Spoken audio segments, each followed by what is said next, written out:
ಒಂದ್ ಹುಡುಗಿ ಅವಳ ತಂದೆ ತಾಯಿಯ ಇಷ್ಟದ ವಿರುದ್ಧವಾಗಿ ಬಾಯ್ ಫ್ರೆಂಡ್ ಜೊತೆ ಇರಬಹುದಾ?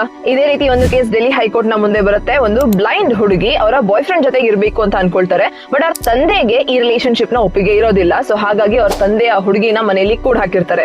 ಅಂಡ್ ಈ ಕಾರಣಕ್ಕೆ ಹುಡುಗಿಯ ಬಾಯ್ ಫ್ರೆಂಡ್ ಹೇಬಿಯಸ್ ಕಾರ್ಪಸ್ ಅನ್ನ ಫೈಲ್ ಮಾಡ್ತಾರೆ. ಅಂಡ್ ಕೋರ್ಟ್ ಹೇಳುತ್ತೆ ಆ ಹುಡುಗಿನ ಕೋರ್ಟ್ ಅಲ್ಲಿ ಫಿಸಿಕಲ್ ಆಗಿ ಪ್ರೆಸೆಂಟ್ ಮಾಡಿ ಅಂತ.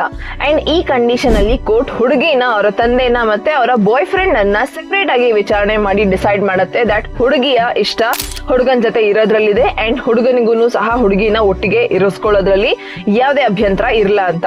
ಸೊ ಹಾಗಾಗಿ ಕೋರ್ಟ್ ಸ್ಟೇಟ್ ಗೆ ಆರ್ಡರ್ ಮಾಡುತ್ತೆ ದಟ್ ಹುಡುಗಿ ಹಾಗೂ ಹುಡುಗನ ಅವರ ಚೂಸನ್ ರೆಸಿಡೆನ್ಸ್ ಎಲ್ಲಿದೆ ಅಲ್ಲಿಗೆ ನೀವು ಸೇಫ್ ಆಗಿ ಅವರನ್ನ ಬಿಟ್ ಬನ್ನಿ. ಅಂಡ್ ಹಾಗೇನೆ ಒಂದು ಕಾನ್ಸ್ಟೇಬಲ್ ಗೆ ಆರ್ಡರ್ ಮಾಡುತ್ತೆ ದಟ್ ನೀವು ನಿಮ್ಮ ಕಾಂಟ್ಯಾಕ್ಟ್ ಡೀಟೇಲ್ಸ್ ಅನ್ನ ಆ ಕಪಲ್ ಹತ್ರ ಶೇರ್ ಮಾಡ್ಕೊಳ್ಳಿ. So that if in case of any emergency ಅವರು ನಿಮ್ಮನ್ನ ಇಮಿಡಿಯೇಟ್ ಆಗಿ ಕಾಂಟ್ಯಾಕ್ಟ್ ಮಾಡಬಹುದು ಅಂತ.